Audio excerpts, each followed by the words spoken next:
પરેશભાઈ મોહનભાઈ પીકડી. બરોબર. આ ગામ ગામ મોખડકા, તાલુકો પાલીતાણા, જિલ્લો ભાવનગર. આખો ભેગો કરી તો બચમાં આમ જોવો તમે કેટલા વર્ષોથી આમ તુવેર વાવો છો? 5 વર્ષથી. 5 વર્ષથી વાવો છો. કઈ વાવતા તમે આમ વેરાયટી? BDN 2 અને પછી આ કરી. બરોબર. આવડું મોટું થઈ ગયું તમે માવજત શું કરી? જંગલ થઈ ગયું? કઈ નહીં, માવજતમાં કોઈ વસ્તુ નહીં.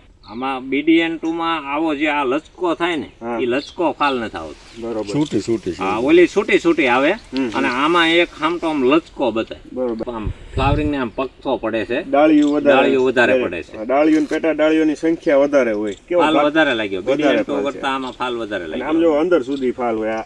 અંદાજ લાગે 25 મણની આશા છે. 25 મણની આજુબાજુ આરામથી. બરોબર. આમાં ડાળીઓની સંખ્યા વધારે છે એટલે હા એમે ઉત્પાદન વધે ફરી ને જાય. એમ. હા એમે ફરી જાય. અને લુડખામાં જ સિંગુ છે. મારું નામ ભરતભાઈ દામજીભાઈ જસાણી બરોબર. ગામ કયું અને તમારું? ગામ મોટા સુટકા, તાલુકો શિહોર.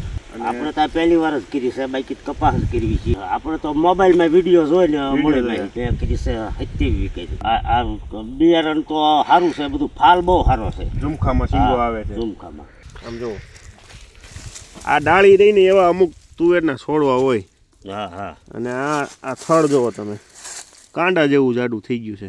અને આ તુવેરમાં બીજું શું છે કે જ્યારે કપાસની સિઝનમાં દાળિયા ન મળે ને ત્યારે આમાં જરૂર ન હોય કોઈની. હા એમ. હા બરોબર. આપણું ગામ કાળા તળાવ, હા તાલુકો વલીપુર, જિલ્લો ભાવનગર. બરોબર. તમારું આખું નામ જણાવો. નરસિંહભાઈ જયરામભાઈ માંગુથિયા. આમ જોઈએ તો રોડની વાલી બાજુ બતાવો. રોડની જમણી બાજુ ફૂલે પુષ્પ, રોડની ડાબી બાજુ ફૂલે પુષ્પ, ચારેય બાજુ ફૂલે પુષ્પ જ છે.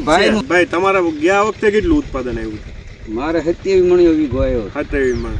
આ જો ડાળી સિંગુની તો જો એક જ છોડ છે. હા એક જ છોડ છે. અડધી ડાળીઓ આ બાજુ છે અને અડધી હજી ઓલી બાજુ છે. તુવેરનો અસલી બાદશાહ